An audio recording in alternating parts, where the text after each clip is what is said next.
حسن کمال محمد است، فاروق ذل جاہ و جلال محمد است، عثمان ضیاء شمع جمال محمد است، حیدر بہار باغ وصال محمد است، صلی اللہ تعالی علیہ وآلہ وسلم۔ ہزار بار گشویم دہن سے مشک بولا، ہزار بار گشویم دہن سے مشک بولا، ہنوز نام تو گفتن کمال بے ادبیست، ہنوز نام تو گفتن کمال بے ادبیست۔ اور کسی عاشق نے کیا خوب کہا، ابو بکر ہم چکاوا، ابو بکر ہم چکاوا، عمر در طواف او، عثمان آب زمزم علی حج اکبر است، عثمان آب زمزم علی حج اکبر است۔ اگر خاموش رہوں میں تو تو ہی ہے سب کچھ، اگر خاموش رہوں میں تو تو ہی ہے سب کچھ، جو کچھ کہا تو تیرا حسن ہو گیا محدود، جو کچھ کہا تو تیرا حسن ہو گیا محدود۔ کیوں محمد سر وحدت ہے، کوئی راز ان کا کیا جانے، ارے شریعت میں تو بندہ ہے، حقیقت میں خدا جانے۔ لکھا آئے نبی زمانے تھے، محبوب خدا جیا کوئی نہیں، لکھا سوہنے بڑھ بڑھ پہندے نے، ان دی خاکے بھاجیا کوئی نہیں، لکھا سوہنے بڑھ بڑھ پہندے نے، ان دی خاکے بھاجیا کوئی نہیں۔ تے نٹھے ورق قرآن دے کھول سارے، نٹھے ورق قرآن دے کھول سارے، تیری شان جیا نہیں کوئی ہور دکھا، تیری شان دا کرے مقابلہ جیڑا، انہوں عاشقہ ازلی چور دکھا، کوئی نور آکے کوئی بشر آکے، پہندا رات نے اے سور دکھا، اللہ والیا گلم کا چھٹی، تو سہور دکھا سہور دکھا، اللہ والیا گلم کا چھٹی، تو سہور دکھا سہور دکھا۔ اور جس نے کوڑ مٹھن سے بیٹھے دیکھا، اس نے نعرہ لگایا، الیوم بشر حدید لے، ہر وقت یار تدید لے، خلقت کو جیندی گول ہے، ہر دم فرید دے گول، خلقت کو جیندی گول ہے، ہر دم فرید دے گول ہے۔ بہلتے کس جگہ جی اپنا بہلانے کہاں جاتے، پیر نصیر الدین نصیر علیہ الرحمہ نے قلم توڑ دیا، کہا بہلتے کس جگہ جی اپنا بہلانے کہاں جاتے، آقا تیری محفل سے اٹھ کر تیرے دیوانے کہاں جاتے۔ یہ تو خدا کا شکر کہ سمع رخ لیے آئے ہو محفل میں، اگر پردوں میں چھپے رہتے تو پروانے ادھر جاتے۔ یہ تو خدا آباد رکھے سلسلہ یہ تیری نسبت کا، خدا آباد رکھے سلسلہ یہ تیری نسبت کا، وگرنہ ہم بھری دنیا میں پہچانے کہاں جاتا، وگرنہ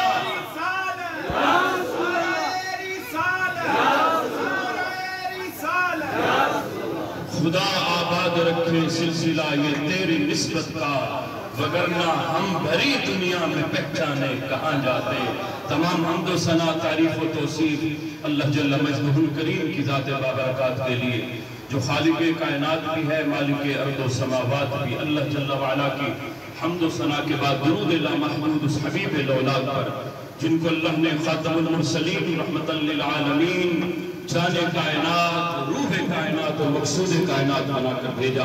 حمد و صلاۃ کے بعد اللہ تعالیٰ کی بارگاہ میں دعا ہے، اللہ تعالیٰ ہمارا آستان عالیہ اویسیہ عرفانیہ پر ہم سب کا حاضری دینا، حاضر ہونا اللہ قبول اور منظور فرمائے۔ اللہ تعالیٰ اس آستان کو تا قیامت آباد و شاد فرمائے۔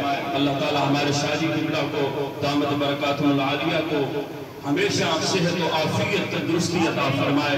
اللہ آپ کے فیضان کو چہار دانگے عالم میں اسی طرح جاری و ساری فرمائے۔ الہی تاب آباد آستان یار رہے، یہ آسرا ہے غریبوں کا برقرار رہے، میری زندگی کا تجھ سے یہ نظام چل رہا ہے، تیرا آستان سلامت میرا کام چل رہا ہے۔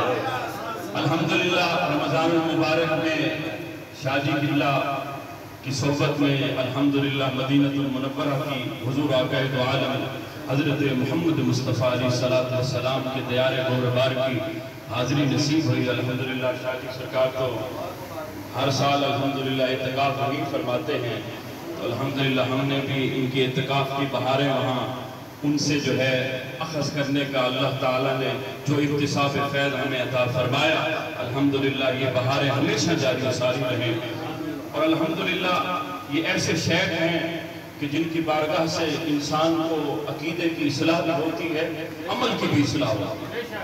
آج کے میں آپ کو بتاؤں، آج کے خانقاہیں اور آستانے تو بہت بڑے ہیں، لیکن حقیقت جو اسلاف کی تھی وہ کہیں کہیں ملتی ہے، کہ جو آستانے ہمیں اللہ اور اس کے رسول کے مشن پر چلائیں۔ آج آستانے تو ہیں وہ کہتے ہیں صرف ہمارے پاس آؤ، ہمارے پاس آگے اب بھول جاؤ، اب اور کوئی نہیں ہے، اللہ سے بھی ہم بخشوائیں گے، رسول اللہ سے بھی ہم بخشوائیں گے، بس اور اب کچھ نہیں، بس ہمارے لال لگ گئے اب میرے پاس، بس جیبیں جو ہے وہ گرم کرتے آؤ اور ادھر آ کے دیتے جاؤ اور جنت کی ٹکٹ لیتے جاؤ۔ لیکن یہ وہ آستانہ ہے، یہاں پر عقیدے کی اصلاح ہوتی ہے، عمل کی اصلاح ہوتی ہے، الحمدللہ۔ اور ہم نے بھی حضرت سے جو ہے مدینہ المنورہ سے حضرت نے کئی مقامات پر مجھ جیسے ناقص بندے کی بھی اصلاح فرمائی۔ انسان کو ہر ایک وقت انسان کو سیکھنے کی ہے صلاحیت انسان کے پاس ہونی چاہیے۔ جو کہے کہ میں عالم بن گیا ختم، وہ گمراہ ہو گیا، وہ گمراہ ہو گیا۔ اطلب العلم من المہد الی اللہ، حضور نے فرمایا ماں کی گود سے لے کر قبر تک علم حاصل کرنا۔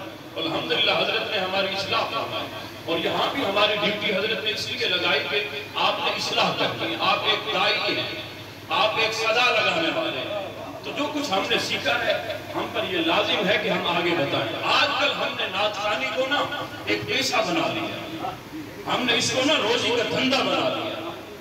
آج آپ جائیں مدارس خالی ہیں، ٹھیک ہے نا، کسی سے کہیں کہ بچے کو عالم بناؤ، وہ کہتے ہیں صاحب 10 سال لگیں گے، عالم بنتے بنتے اس کے بعد 5000 کی مسجد میں امامت ملتی ہے۔ تو آج نعت خواں آپ چند عرصہ ایک مراثی کے پاس ٹھہرا دو اور اس کے بعد وہ گویہ بن جائے گا، اب اس کی ایک دن کی دہاڑی 15 سے 20 ہزار سے کم نہیں ہے۔ تو مجھے بتاؤ میں اپنے بچے کو عالم بناؤں یا نعت خواں بناؤں؟ تو اس کی زندگی تو نعت خوانی میں صحیح سنورے گی، لیکن نعت خواں ایسے بےہودہ قسم کے آ گئے، ایسے عقیدے سے بالکل مفقود، خالی الحال، خالی الذہن، کہ اگر آپ ان کو نماز کے فرائض کے پوچھ لیں تو وہ اس سے خالی ہے۔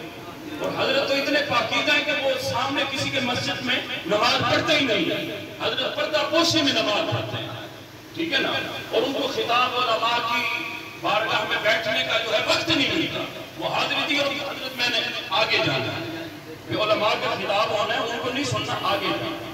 تو حضرت اسی مقام ذرا غور کیجیے، ہمیں چاہیے سب سے پہلے شریعت کا علم حاصل کریں۔ نعت خوانی تو آج جاری و ساری ہے، لیکن کیا ہے عقیدے سے خالی ہے۔ آج ہماری محافل جو ہے وہ سراسر نعت خوانی پر ساری معمول ہوتی ہے، لاکھوں اربوں روپے لگ رہے ہیں، لیکن کیا اس سے مسلک کا کوئی فروغ نہیں ہوگا؟ اس سے یہی جو ہے بے دین قسم کے نعت خواں جو ہمارے مذہب کو، ہمارے عقیدے کو گمراہ کرتے ہیں۔ اب میرے آقا حضرت محمد مصطفیٰ علیہ السلام کی حدیث مبارک ہے، حضرت صاحب نے میری ڈیوٹی لگائی ہے، اور یہ حدیث جو ہے میں سمجھتا ہوں یہ مدنی صاحب نے نہیں سنی ہوگی، اس لیے ان کی اصلاح کرنا بھی ضروری ہے۔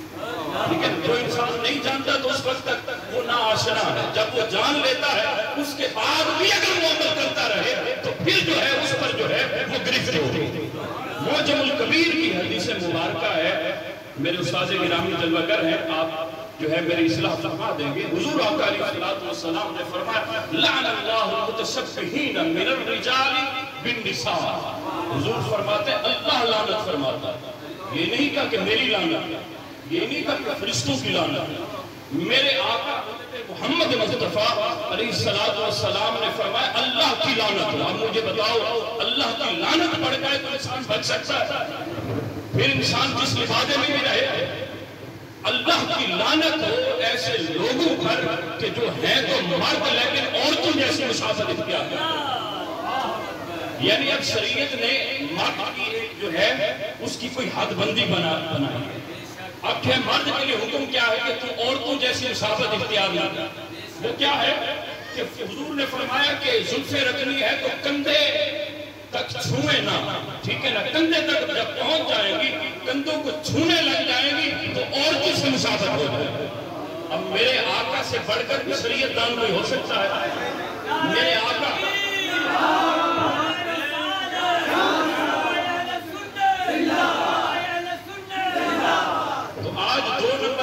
منگل بدھ وہ ملتے ہیں، ان کی بھی زلفیں جاری و ساری ہیں، اور 2 نمبر جو نعت خواں ہیں، جو یعنی عقیدے کی کوئی اصلاح ہی نہیں ہے، کوئی پتہ ہی نہیں، وہ زلفیں جاری و ساری ہیں، یہ بھئی حضور کے عشق میں رکھی ہے، یہ حضور کا عشق ہے جس میں صراحتاً دین کی مخالفت ہوتی ہے، جس میں اللہ عز و جل کے حبیب نے فرمایا کہ اللہ کی لعنت ایسے لوگوں پر ہوتی ہے جو عورتوں جیسی مشابہت اختیار کرتے ہیں، اور فرمایا ایسی عورتوں پر بھی اللہ کی لعنت ہے جو مردوں جیسی مشابہت اختیار کرتے ہیں۔ تو امید ہے اللہ تعالیٰ جو ہے ہمیں عمل کی توفیق عطا فرمائے، ٹھیک ہے نا؟ وہ اشارہ عقل مند کے لیے اشارہ ہی کرتی ہے، العاقل تکفیہ الاشارہ، ٹھیک ہے نا؟ صلاح عام ہے یاران مقتدان کے لیے، یہ آستانہ یہ اصلاح کر رہا ہے، اب جس کی مرضی وہ اس پر عمل کر لے تو بیڑا پار، وگرنہ کل قیامت کا دن سازش پر نہیں پوچھا جائے گا نا، اور نہ ہی علماء سے کہا جائے گا کہ تم نے اصلاح کیوں نہیں کی تھی، ہمارا کہا لا دینا صدا لگا۔ باقی عمل سے زندگی بنتی ہے، جنت بھی جہنم بھی، یہ خاکی اپنی فطرت میں نہ نوری ہے نہ ناری ہے۔ میں نعرے جتنے لگاتا، کافر نعرہ لگا دے لا الہ الا اللہ محمد رسول اللہ، وہ مسلمان ہو گیا۔ تو اب مسلمان جو کہے کہ میں عاشق رسول عاشق رسول، نماز پڑھنی نہیں، حضور کی شریعت پر عمل کرنا نہیں، سنت رسول رکھنی نہیں، تو کہے کہ میں عاشق رسول، وہ تو پھر کافر جیسا نعرہ ہی ہو گیا۔ تو حضرات عزیز وقار، آج ہمیں ضرورت اس عمل کی ہے کہ ہم عمل کی طرف حقیقت آج ہم کلام بھی ایسے پڑھتے ہیں جو خیالی کلام ہے کہ میری زبان نہیں ہے جی، میرا دل ہی نہیں ہے، کوئی اور بول رہا ہے، کون بول رہا ہے صاحب؟ تو بتا تو صحیح، تو اس ملکے تک پہنچ چکا ہے کہ تو منصور حلاج بن گیا ہو، ٹھیک ہے نا؟ تو بابا بلے شاہ بن گیا ہو۔ تو حضرات عزیز وقار، ہمیں پہلے جو ہے وہ سلوک کا راہ تو اختیار کرنا چاہیے نا، ہمیں پتہ تو ہونا چاہیے کہ ان کا ظاہری لبادہ کیا ہوگا، پہلے ان جیسی صورت تو بنائے نا، پھر سیرت اپنائے۔ نہیں جی کلام جو ہے میری روح بھی نہیں، میں اندر سے کوئی اور ہی بول رہا ہوں۔ حضرات عزیز وقار، ہمیں غور کرنا چاہیے، اس آستانے پر الحمدللہ اصلاح ہوتی ہے۔ اب میرا موضوع سخن جو ہے وہ حدیث بخاری، میرے آقا حضرت محمد مصطفیٰ علیہ السلام نے فرمائے وَظِلِّهُ اللَّهُ تَعَالَى فِي ظِلِّهِ يَوْمَ لَا ظِلَّ إِلَّا ظِلُّهُ۔ فرمائے 7 اشخاص ایسے ہیں کہ کل قیامت کے دن جب کوئی سایہ نہیں ہوگا، فرمائے اللہ اپنے ان 7 بندوں کو اپنے عرش کا ٹھنڈا سایہ دے۔ آج حضرات عزیز وقار، اس نیت سے، اس ایمان سے، اس عقیدے سے ہم یہ سنیں گے کہ مالک اگر یہ 7 اشخاص ہم نہیں ہیں تو اپنی رحمت سے اور شیخ کے عرفان سے ہم سب کو ان بندوں میں شمار کروا دیں۔ یہ 7 اشخاص حضور نے فرمائے، یہ 7 اشخاص، ٹھیک ہے نا؟ اب حقیقت کی طرف بھی آئیے گا اور جو خیالی دنیا میں ہم بستے ہیں اور اس کی طرف بھی دیکھیے گا۔ حضور آقا علیہ السلام نے فرمایا سب سے پہلے وہ شخص جس کو اللہ اپنے عرش الہی کا ٹھنڈا سایہ عطا فرمائے گا، فرمایا امام عادل، فرمایا عادل حکمران۔ میرے آقا نے کسی ولی کا نام نہیں لیا، کسی مولوی کا، کسی صوفی کا نام نہیں لیا، فرمایا سب سے پہلے عرش الہی کے ٹھنڈے سائے میں جو شخص ہوگا وہ عادل حکمران ہوگا۔ فرمایا عادل حکمران جس نے فیصلے بالکل شریعت کے عین مطابق کیا ہوں، جس چیز کو جس جگہ رکھا اس کا وہی مقام ہو۔ امام عادل، فرمایا عادل جو ہے وہ حکمران، یہ نہیں کہ ریاست مدینہ کے نعرے تو لگا دو، عمل ذرے کا بھی نہیں۔ امام عادل، حضور نے فرمایا سب سے پہلے امام عادل جو ہے وہ کل قیامت کے دن اللہ کے عرش کے ٹھنڈے سائے تلے کھڑا ہوگا۔ وہ امام عادل جو ہمارے صحابہ کرام علیہ السلام جیسے تھے، حضرت عمر فاروق رضی اللہ تعالیٰ عنہ، عمر بن عبدالعزیز رضی اللہ تعالیٰ عنہ، اور انہی کے نقش قدم پر چلتے ہوئے جتنے اصحاب۔ محمود غزنوی ایک حکمران گزرا ہے، محمود غزنوی، لیکن اس کا ذرا کمال اس کے پاس ایک بڑھیا آئی، اس نے کہا کہ بادشاہ میری جوان بیٹی ہے، میرا خاوند انتقال کر گیا ہے، تو تیرا ایک بھتیجا جو ہے رات کے وقت میرے گھر آنا، میری بیٹی جوان ہے، اے بادشاہ تو وقت کا حاکم ہے، میری عزت میری آبرو لٹتی جا رہی ہے، تو تجھے خیال ہو۔ اس نے جب آ کر اپنی بپتا سنائی تو محمود غزنوی تھا، اس نے کہا اماں اب تو جو ہو گیا ہو گیا، اب جب وہ دوبارہ آئے نا رات کے جس لمحے بھی میں تجھے یہ خفیہ کوڈ دے رہا ہوں، تو آ کر مجھ تک یہ پیغام پہنچا جا، نے کہا ٹھیک ہے. جب وہ آیا, بڑھیا آئی اس خفیہ راستے سے, اس کو آ کر پیغام دیا. اس نے کہا جا چل کر جو ہے میرے آنے سے پہلے جو ہے وہ چراغ گل کر دے, چراغ کی لائٹ جو ہے وہ مدھم ختم کر دے, میں آتا ہوں. پیچھے گیا تلوار لے کر. جب چراغ جو ہے وہ گل تھا, اس نے دیکھا ایک شخص واقعی موجود ہے. اس نے اس کو سردم سے اتار دیا. پھر اس کے بعد کہا ہاں اب چراغ کو جلا دو. پھر اس کے بعد کہا کہ مجھے ٹھنڈا پانی بھی دے. اب جاتے ہوئے اس نے کہا, بڑھیا نے کہا کہ بتا تو صحیح یہ چراغ گل کر دے پھر جلا دے پھر پانی دے, یہ کیا ماجرا ہے؟ اس نے کہا پر رہنے دے. نہیں بتا تو صحیح. اماں نے ضد کی.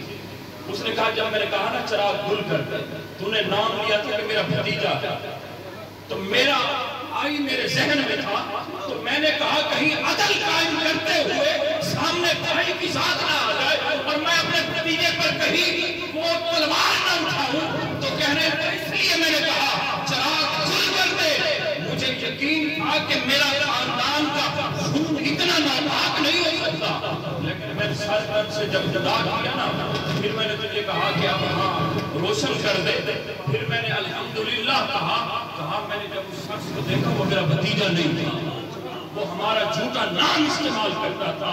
کہا میں نے اس لیے کہا الحمدللہ مالک میرا خون تو نے پاکیزہ فرمایا, یہ عادل حکمران. کہا اس کے بعد میں نے جو تجھ سے ٹھنڈا پانی مانگا اس لیے کہ جب تو نے مجھے آ کر بتایا نا کہ تیرا بھتیجا ہے, کہا میں نے کھانا پینا چھوڑ دیا. میں نے قسم بخدا میں نے یہ نیت کی تھی کہ جب تک اس کا سر تن سے جدا نہیں کروں گا کھانا پینا مجھ پر حرام ہو گیا. اے ماں اے بڑھیا, اب میں نے اس کا سر تن سے جدا کر کیا آپ پانی پینے کا حق نہیں بنتا تھا میرا؟ تو یہ امام عادل, کل میرے نبی نے فرمایا کل قیامت کے دن اللہ سب سے پہلے جو عرش کے سائے میں ان کو کھڑا کرے گا وہ عادل حکمران ہوں گے, وہ عادل حکمران ہوں گے. اور اس کے بعد فرمایا وَشَابٌ نَشَأَ فِي عِبَادَةِ اللَّهِ, وہ نوجوان جو اپنی جوانی میں اللہ کی عبادت میں مصروف تھا.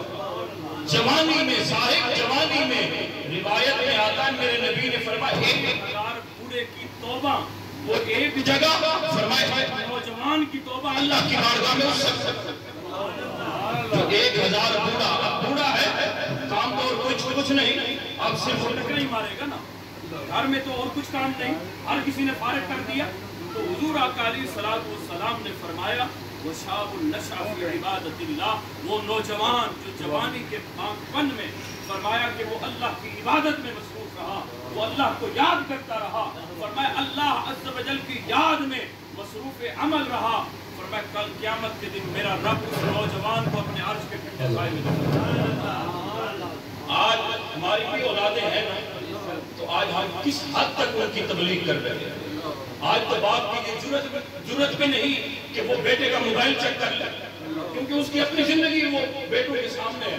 تو صاحبان کی وقار ذرا غور کیجئے, وَشَابٌ نَشَأَ فِي عِبَادَةِ اللَّهِ, جو نوجوان وہ جوانی کے نشے میں اللہ کی عبادت میں مصروف تھا, یعنی نفس کا مکمل وار تھا, شیطان کا بھی غلبہ تھا, وہ ہر ایک صحت کے ساتھ وہ برقرار تھا, لیکن اس وقت وہ اپنے سر کو اللہ کے حضور جھکاتا رہا. میرے آقا فرماتے ہیں یہ جان لو کہ میں اللہ کا حبیب ہوں, اور میں انا حبیب اللہ, نوح نجی اللہ, آدم صفی اللہ, عیسیٰ روح اللہ, موسیٰ کلیم اللہ, ابراہیم خلیل اللہ. حبیب صرف میرے آقا ہے, میں انا حبیب اللہ, حبیب اور کوئی نہیں ہے. لیکن میرے آقا نے فرمایا قربان جاؤ میرے امتیوں, الشاب الطائب حبیب اللہ, نوجوان جو نوجوانی میں توبہ کرتا اللہ اس کو بھی اپنا حبیب بنا لیتا ہے.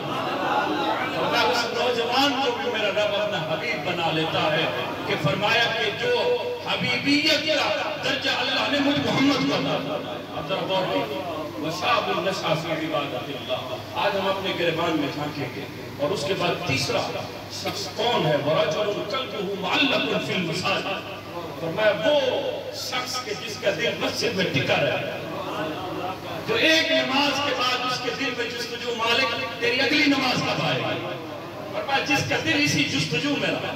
حضور فرماتے کچھ لوگ مسجد کی اینٹیں ہوتے ہیں, کچھ میخیں ہوتے ہیں, فرمایا کچھ جو ہے وہ مسجد کے ساتھ اتنے معلق رہتے ہیں, فرمایا کہ اللہ عز و جل نے ایسے شخص کو پسند فرمایا کہ جس کا دل مسجد میں ٹکا رہتا ہے، یعنی وہ نماز پنجگانہ کا پابند ہوگا، وہ ایک کے بعد دوسری نماز کا انتظار کرتا ہے، یہ نہیں کہ ہفتے میں صرف جمعہ کے 2 فرض پڑھ لیں، نہیں فرمایا وَرَجُلٌ قَلْبُهُ مُعَلَّقٌ فِي الْمَسَاجِدِ، جن کا جو ہے وہ دل مسجد سے ٹکا رہتا ہے، فرمایا کل قیامت کے دن اور کوئی سایہ نہیں ہوگا، اللہ اپنے عرش کا ٹھنڈا سایہ ان کو عطا فرمائے۔ قیامت کا عالم کیا ہوگا، منظر کیا ہوگا؟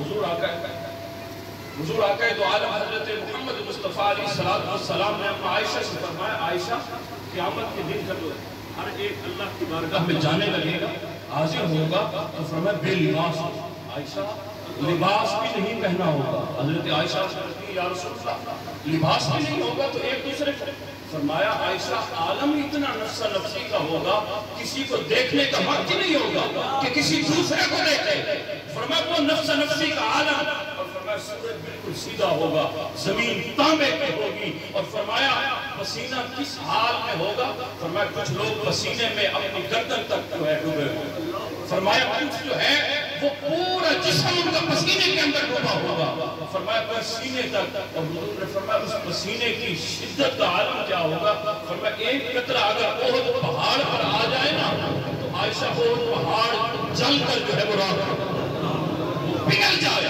اگر ایک قطرہ وہ قیامت کے پسینے کا، اور حضور فرماتے ہیں وہ بدبودار کتنا ہوگا، فرمایا اگر وہ اس دنیا میں ایک قطرہ اگر ڈال دیا جائے نا تو لوگ انسانوں کے کیا جانوروں کے دماغ میں پھٹ کر ہے، اتنا بدبودار ہوگا، اتنا بدبودار۔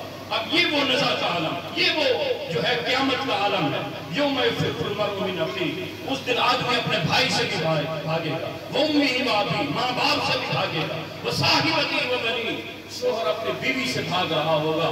آج جو محبت کی پینگیں بنائے رکھتے ہیں، جو یاری جو ہے وہ بار بار جو ہے یہ وعدہ کرتے رہتے ہیں، ماں باپ کو چھوڑ کر صرف جو ہے یاری عزیز ہوتا ہے، کبھی والدین کو نہیں کہا اما جان آج ٹھہریے گا، اما جان آج رات کا کھانا ہوٹل میں چل کر کھائیں گے، یاروں سے یہ جاری ہے۔ اللہ یومئذ بعضهم لبعض عدو الا المتقین، فرمایا آج جتنے گہرے دوست ہوں گے کل قیامت کے دن وہ دشمن بن چکے۔ یہ قیامت کا عالم ہے۔ اس عالم میں مجھے بتائیے وہ سورج بالکل سامنے، زمین تانبے کی، زمین اپنی حدت اگل رہی ہے، تو حضور نے فرمایا آپ اس عرش کے سائے میں اللہ ان 7 لوگوں کو ٹھہرائے، اس کے علاوہ اور کوئی نہیں ٹھہرے۔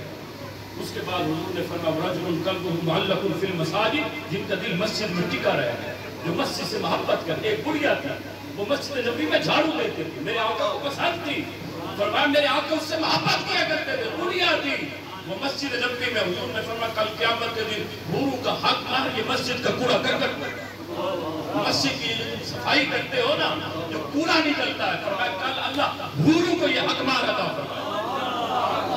حضرت بابا فرید الدین گنج فکر رحمت اللہ علیہ نے فرمایا کہ جو چاہتا ہے اس کا دل جو ہے وہ میلا ہے اور وہ دل کو صاف کرنا چاہتا ہے، اس کو چاہیے مسجد کو صاف کیا۔ آج تو ہم نے یہ مولویوں کی ڈیوٹی لگا لی ہے نا، وہ نائب مؤذن جو ہے وہ اس کی ڈیوٹی ہے، ہم نے تو جا کر جو ہے وہ ٹھاٹ باٹ سے ہمارے لیے پنکھے بھی آن ہو، سردیوں میں ہیٹر بھی آن ہو، اور ہم نے جا کر جو ہے وہ صرف فرض پڑھنے اور اس کے بعد دفع ہونا۔ حضرت علی بکر ذرا غور کیجیے، جنہوں نے مسجد سے اپنا دل لگایا، تو جب وہ بڑھیا فوت ہو گئی نا، صحابہ نے حضور کو بتایا نا، اس کا علیحدہ جنازہ پڑھ کے دفن کر دیا۔ میرے آقا سب سے بات کہتے ہیں کہ وہ بڑھیا نظر نہیں آ رہی، یا رسول اللہ وہ تو فوت ہو گئی اور ہم نے اس کو دفنا دیا، عام سی بڑھیا تھی، ہم نے کہا حضور کو کیوں تکلیف دے؟ حضور نے فرمایا وہ عام سی بڑھیا تھی، فرمایا جو اللہ کے گھر کا، اللہ کے گھر کی صفائی کرتی تھی وہ اللہ کے ہاں بھی عظیم ہے، محمد مصطفیٰ کے ہاں بھی عظیم ہے۔ میرے آقا خود چل کر گئے، فرمایا مجھے اس بڑھیا کی قبر دکھاؤ، حضور نے وہاں جا کر نماز جنازہ ادا کی، فرمایا اللہ کو یہ عمل پسند ہے۔ تو صاحبان ذی وقار ذرا غور کیجیے، کبھی ہم نے یہ پلاننگ کی اپنے بچوں کو لے کر جا کر گئے ہو، مولوی صاحب آج آپ نے مسجد کی صفائی نہیں کر رہی، آج ہم خود صفائی کریں، ارے اللہ کا گھر ہے صاحب، اللہ کا گھر ہے، اللہ کا گھر ہے۔ تو حضرات ذی وقار حضور نے فرمایا وَرَجُلٌ قَلْبُهُ مُعَلَّقٌ فِي الْمَسَاجِدِ، جن کے دل مسجد سے ٹکے رہے، اور اس کے بعد حضور نے فرمایا وَرَجُلَانِ تَحَابَا فِي اللَّهِ اجْتَمَعَا عَلَيْهِ وَتَفَرَّقَا عَلَيْهِ، فرمایا دو شخص جو آپس میں دوست تھے، کیسے دوست تھے؟ فرمایا جب وہ اکٹھے ہوتے تھے تو اللہ کی رضا کے لیے، اور جب جدا ہوتے تھے تو اللہ کی رضا کے لیے۔ فرمایا ایسے دو دوست جو ہے کل قیامت کے دن اللہ دونوں کو اپنے عرش کا ٹھنڈا سایہ تھا۔ ایک صحابی چلتے ہیں گاؤں ایک دوست کو ملنے کے لیے، اللہ نے فرشتے کو حکم فرمایا انسانی صورت میں جا اور اس سے پوچھ یہ کیا کرنے جا رہا ہے، اس کے پاس جا رہا ہے، اس کا مدعا کیا ہے۔ وہ فرشتہ انسانی صورت میں آیا، اس شخص سے ملاقات کی، کہا کہاں جانے لگے، کہا میں فلاں دیہات میں اپنے دوست کے پاس۔ کہا مطلب کیا ہے، کوئی دنیاوی منفیت؟ آج ہم تو سلام اسی کو کرتے ہیں جس کو جانتے ہوں گے، اسی سے یاری کی پنگے بڑھاتے ہیں جس سے کوئی دنیاوی مطلب ہوگا۔ تو حضرات ابی بکر ذرا غور کیجیے، صحابہ کرام علیہ السلام، وہ صحابی عرض کرنے لگے، کہنے لگے اے میرے دوست ہے مسلمان، میں اپنے وہاں مسلمان بھائی دوست کو ملنے جا رہا ہوں۔ کہا کس لیے جا رہا ہے، نیت کیا ہے؟ کہا اللہ کی رضا کے لیے جا رہا ہوں، اللہ کی خوشنودی کے لیے جا رہا ہوں کہ وہ اللہ کا بندہ ہے، میرا مسلمان بھائی ہے، میں جاؤں گا اس کی حالت دریافت کروں گا اللہ کی رضا کے لیے۔ وہ فرشتہ کہنے لگا سن لے کہ میں انسان نہیں ہوں، میں فرشتہ ہوں، اللہ نے انسانی صورت میں بھیجا اور اللہ عز و جل نے یہی پوچھنے کے لیے بھیجا۔ اللہ مبارک دیتا ہے تجھے بھی اور تیرے دوست کو کہ اللہ تیرے سارے گناہوں کو معاف کر دیتا ہے اور کل قیامت کے دن تجھے عرش کا ٹھنڈا سایہ تھا۔ وَرَجُلَانِ تَحَابَا فِي اللَّهِ الْحُبُّ لِلَّهِ وَالْبُغْضُ لِلَّهِ۔ اس لیے جس سے محبت کرو تو اللہ کے لیے، جس سے نفرت کرو تو وہ بھی اللہ کے لیے۔ یہ نہیں کہ اپنی کوئی دنیاوی منفیت آئے کہ اس نے مجھے شادی پر نہیں بلایا، اس نے مجھے سلام نہیں کیا تو لہذا آج کے بعد کوئی رابطہ نہیں۔ وَرَجُلَانِ تَحَابَا فِي اللَّهِ اجْتَمَعَا عَلَيْهِ وَتَفَرَّقَا عَلَيْهِ۔ اور اس کے بعد حضور آقا علیہ السلام نے فرمایا وَرَجُلٌ دَعَتْهُ امْرَأَةٌ فِي مَنْصِبٍ وَعِزَّةٍ۔ فرمایا کہ ایک ایسا شخص جس کو کسی عزت دار عورت نے، جمال اور حسن رکھنے والی عورت نے برائی کی طرف بلایا ہو، فقال انی اخاف اللہ، اور اس نے یہ کہہ کر انکار کر دیا ہو کہ میں اللہ سے ڈرتا ہوں، فرمایا کل قیامت کے دن اللہ اس کو عرش کا ٹھنڈا سایہ دے۔ ایسی عورت فرمایا کہ جو عزت دار بھی ہے، حسن و جمال کا پیکر ہے، اور اس نے اس کو برائی کی طرف پکارا، برائی کی طرف بلایا، لیکن یہ شخص اللہ کا بندہ تھا، کہنے لگا فقال انی خاف اللہ، میں اللہ سے ڈرتا ہوں۔ امام یافعی نے روز الریاحین میں ایک نوجوان لڑکے کا واقعہ بیان کیا ہے، کہا وہ نوجوان تھا خوبصورت لیکن اللہ نے دل سے بھی اس کو خوبصورت بنایا، اندر بھی وہ خوبصورت تھا، خوبصورت تھا۔ فرمایا وہ ایک جو ہے کپڑے کی دکان پر ملازمت کیا کرتا تھا، ایک عورت آئی، اس کا دل اس پر آ گیا، اب وہ چلی گئی، اگلی دفعہ پھر آئی کہ کچھ سامان زیادہ لیا، جب سامان زیادہ لیا کہا کہ مالک کو کہا کہ اس لڑکے کو ساتھ بھیج دے، یہ گھر تک سامان چھوڑ کے آ جائے۔ تو اب مالک کو پتہ نہ چلا کہ اس کے دل میں کیا ویر چل رہا ہے، اس نے لڑکے کو بھیج دیا، وہ لڑکا نوجوان اللہ کا بندہ تھا، اللہ کا ولی تھا، وہ چلتا گیا، جب اندر پہنچا اس نے عورت نے دروازہ بند کر دیا اور اپنا حیا سوز لباس بھی اتار پھینکا اور کہا کہ آجا میرے ساتھ منہ کالا کر۔ اس نے کہا فقال انی اخاف اللہ، وہ کہنے لگا میں اللہ سے ڈرتا ہوں۔ اس نے کہا نہیں، مجھ سے جب تک نہیں کرے گا اس وقت تک نہیں جانے، ورنہ یہ دیکھ آواز دوں گی، ابھی گلی میں پکار کروں گی، اس نے میری عزت کی۔ کہا تیرا کیا بچے گا؟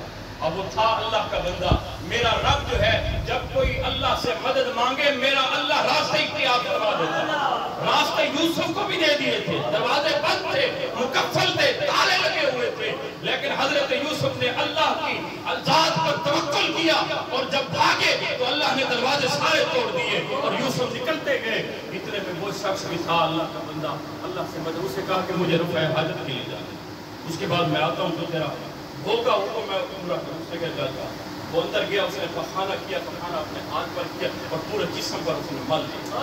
جب اس نے ملانا باہر آیا، عورت نے کہا یہ تو پھر پاگل ہے، یہ تو کوئی معروف ہے، اس نے کیا اس نے کہا جا دفع ہو جا پاگل ہے۔ وہ جب شخص باہر نکل رہا تھا اللہ سے، اللہ کی بارگاہ میں شکر ادا کر رہا تھا، مالک میرا تن تو میلا ہوا، میرا من تو میلا نہیں ہوا نا، مالک تم نے میرا من تو چھجلا رکھا نا، پاکیزہ رکھا نا۔ کہتے وہ شخص جا کر جو ہے اس نے غسل کیا اور غسل کرنے کے بعد اس وقت کے لوگ کہتے ہیں وہ جب تک زندہ رہا اس سے جسم سے مشک و عنبر کی خوشبوئیں آتی.